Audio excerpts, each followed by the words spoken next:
What's up, everybody? Weston here with the Hidden Gibbon, back with another Daily Deck Tech video, and today we have something that everybody knows and loves, and everybody's super happy about in all of Magic the Gathering, and that is stacks and control. But we're not doing it in a traditional way. No, there's no blue, there's no white in here today, friends. Instead, we are doing Dosan the Fallen Leaf and mono green control / stacks. Now, this is a little bit higher budget, coming in at about $370. It's a deck that I've been wanting to kind of build in paper myself. Mine's going to look a little different because all of these deck techs are just like a template for you to build off of from the beginning. But if you like what I'm doing here, please feel free to subscribe. I'm not super active on the social media yet, but I'm really trying to get the Discord, be more active on there, be better about that, and be more active on the Blue Sky and the Twitter. But without further ado, let's get into it. We have Dosan the Fallen Leaf. He's a 2/2 for 1 generic and 2 green, and he very simply says players can play spells only during their own turns. Yep, you heard that right. Counter spells have no power here, Gandalf. Okay? And what we're going to be doing is we're simply going to be putting out essentially green and artifact stacks pieces, protecting ourselves, and eventually, hopefully, killing everybody with Hurricane. So, let's get into it. So first, we have Nissa, who shakes the world, which is a planeswalker for 5 with 5 loyalty. She makes it so forests you control tap for 2 green, an additional green rather than 1. You can turn a forest into a creature with 3 counters on it. It gains vigilance and haste, so you can tap it again or use it as a creature. And you get an emblem with lands you control have indestructible. Search your library for any number of forest cards, put them onto the battlefield, then shuffle your library. It actually might be able to happen in this deck because of the amount of stacks and things that are on. For creatures, we have Arasta, one of my favorite cards in Magic the Gathering. 1 second, friends.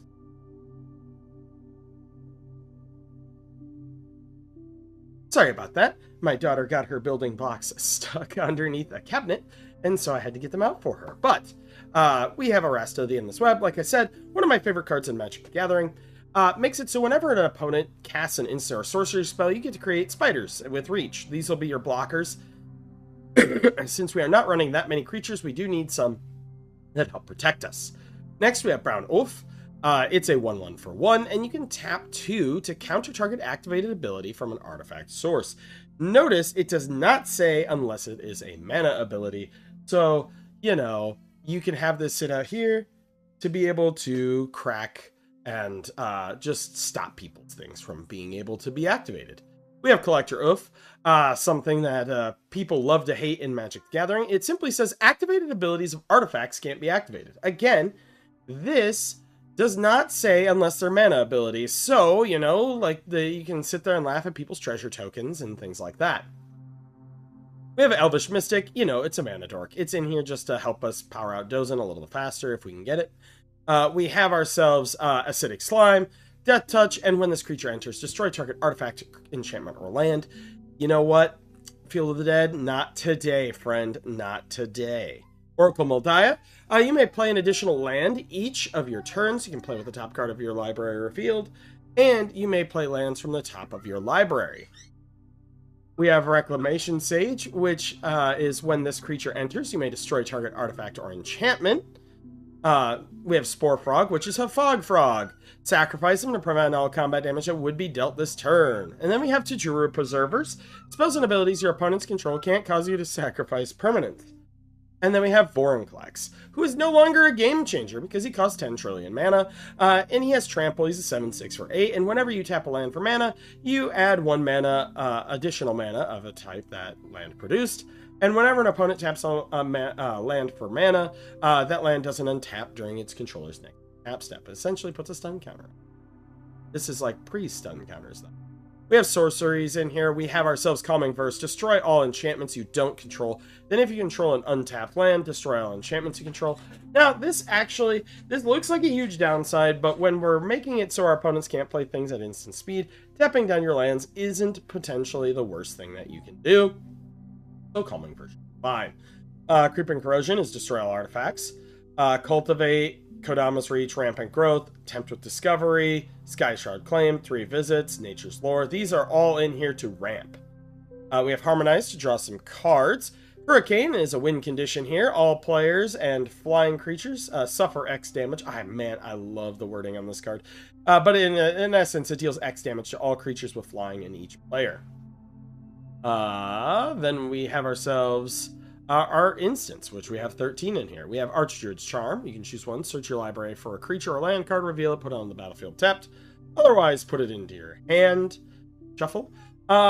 Then we have put a 1/1 counter on target creature you control. It deals damage equal to its power to target creature you control, and exile target artifact or enchantment. We have a Void Fate. This counters target interrupt or enchantment spell, so like enchantment can only counter spells that target a permanent you. So this counters a spell that counters your thing. We have Beast Within for a tiny bit of removal. We have Bind, counter target activated ability and draw a card. Also, it has a possum on there. Remember, friends, this is your public service announcement that possums are friends. Please don't hit them on the road. They eat ticks, and ticks are a blight upon humanity. They also can't get rabies, and they're adorable. We have Blinding Fog. Prevent all damage that would be dealt to creatures this turn. Creatures you control gain hexproof until end of turn. This is a pretty strong fog. Constant Miss, of course, buy back a sack of land, and creatures do no combat damage this turn. We have Fog in here, prevent all combat damage that would be dealt this turn. The downside is with these instants is your commander cannot be on the field when you have this, because otherwise, you can't play them. We have Curse and Grip to destroy things. That's pretty much uncounterable here. We have Lull, which is another fog. Moment's Peace is another fog. We have Naturalize to destroy an artifact or enchantment. Return to Nature is another Naturalize effect, but also can exile a card from a graveyard. And then we have Wilt, which also destroys target artifact or enchantment. You can cycle it. Well, artifacts, we have 14. We have Crawl Space, so no more than 2 creatures can attack you each combat. Pairing that with Ensnaring Bridge, so creatures with power greater than the number of cards in your hand can't attack, is also pretty strong. We have Meek Stone for another effect like this. Creatures with power 3 or greater don't untap during their controller's untap steps. We do have Dampening Sphere in here, which, yes, is a Nombo with Vorinclex and Nissa, but, you don't have to play the Nombo in play. These cards are all designed for different scenarios that you might encounter. The land is tapped for 2 or more mana. It produces 1 generic mana instead of any other type and amount that it could produce. Each spell a player casts costs 1 more beyond the first. So, like, if you play 1 spell, nothing. The second spell costs another 1 more. Third spell costs 2 more. 3. God Pharaoh Statue. Spells your opponent's cost. Cast 2 more to cast. And at the beginning of your end step, each opponent loses life. We have Grafdigger's Cage. Creature cards in graveyards and libraries can't enter the battlefield. And then players can't cast spells from graveyards or libraries. We have Ice-Ocran Scepter, so that way we can use our little Moment's Peace, Fogs, etc. on a stick. We have Lightning Greaves, so that way our stuff is, and Swiftfoot Boots to protect our Dosan and a few of our creatures. Orb of Dreams, permanents come into play tapped. We have Stone of Eric, one of my personal favorite graveyard hate pieces. If a creature an opponent controls would die, exile it instead, and sacrifice it to exile target player's graveyard, draw a card. Immortal Sun, so if they do have Planeswalkers, they don't work. And at the beginning of your draw step, draw an additional card. Spells you cast cost 1 less. Creatures you control get +1/+1. We have Ward of Bones. Each opponent who controls more creatures than you can't play creatures. The same is true of artifacts and lands. We also have Winter Moon, so players can't untap more than 1 non-basic land. Tap steps. I didn't go super hard into what do you call it? The stacks. You can always do, obviously, Winter Orb, and then have the effects that untap your lands at the beginning of your end step. I put in Asceticism. Creatures you control have hexproof. You can also regenerate a creature. City of Solitude. Each player, this is like Dosan. Each player can only play spells and abilities during his or her turn. Elephant Grass is like a...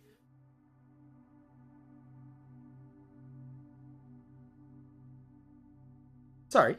Had to open up a little snack for my daughter.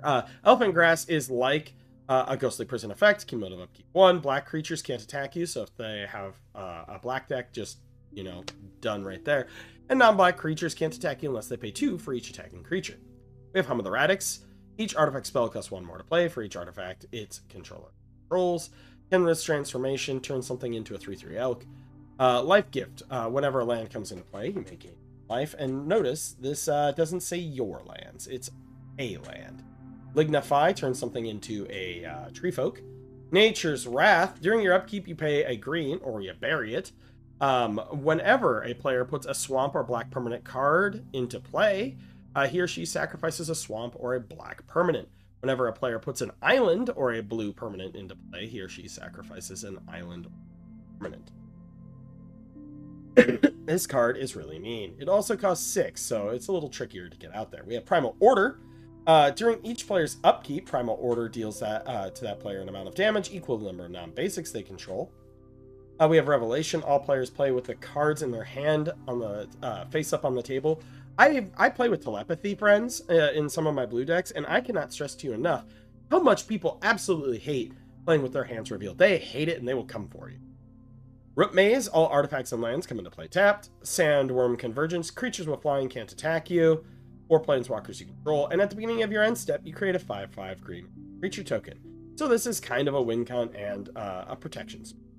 Song of the Dryads. The enchanted permanent is a colorless forest land. And then Viridian Revel, which is whenever an artifact is put into an opponent's graveyard from the battlefield, you can just draw a card. Really good with our mass artifact removal. Lands, we do have Maze of Ith, along with Thespian Stage and Vesuva, both of which will copy our Maze of Ith here. We have Myriad Landscape, Urza's Cave, Demolition Field, and Blight Wood. And then 29 Forest. I could put Wasteland in here and Strip Mine. Those are 2 things you could add, but I don't like getting that low on my colored land sources when I'm already running too short of what I like. Lands. Let me know what you think in the comments down below. As always, I am Weston with the Hidden Gibbon. And now, because I almost forgot, on to some starting hands. So, let's get into that. So our starting hands, you can see one here. We have ourselves Brown Oaf. Again, I am not sure why it is cutting this off on the side. Again, I think it's because of my extra wide monitor. But as you can see, we're starting with 3 forests here. If we take our first turn, which, you know, we click turn on here, we have Nature's Lore, so we draw a forest. We can drop our Fog Frog right off the bat. We take our next turn. We drop another forest, and we can go ahead and drop our... Well, you know what? We actually wanted to drop our Brown Oaf. Turn 2, we probably can sit. We don't need to drop our Fog Frog right now. Next turn, we have Urza's Cave. We can drop a forest into play, though, and this is where we aren't going to play Dosan yet, because we're going to assume that our opponents have Soul Ring or something like that. And then, you know, we can sit here and just kind of do our thing already. Next turn, like that. But let's check a couple hands. Game. This one is very land intensive. I would say that you would want to mulligan its hand. Next one, we have ourselves a 3-land hand, much better. Tempt with Discovery stuck in here. We have Lull, we have Avoid Fate, and we have Stone of Eric. Not bad at all. Then we have ourselves a 2-land hand, which is, 3-land hand, because we do have Vesuva. It is awkward that we have Forest, Thespian Stage, and Vesuva in here. We can always Vesuva your Forest. Tajura Preservers, Creeping Corrosion, all of those are in here. And then we'll do 1 hand. Yeah, this one's all lands. You could do this one. I would play Forest and then your Brown Oaf your next turn. Oh, sorry. I should have done that first. Your next turn. Play a Forest. Drop our Root Maze. Next turn. We can drop our Forest. We can drop ourselves a Crawl Space. Next turn. Drop ourselves a Forest. I would sit for a turn. And then next turn, drop a Forest and drop our Dosan. So right there, all the artifacts are coming into play tap. No creatures can attack you. You can counter a spell, and they can only play stuff during it. Pretty fun. But let me know what you think in the comments down below.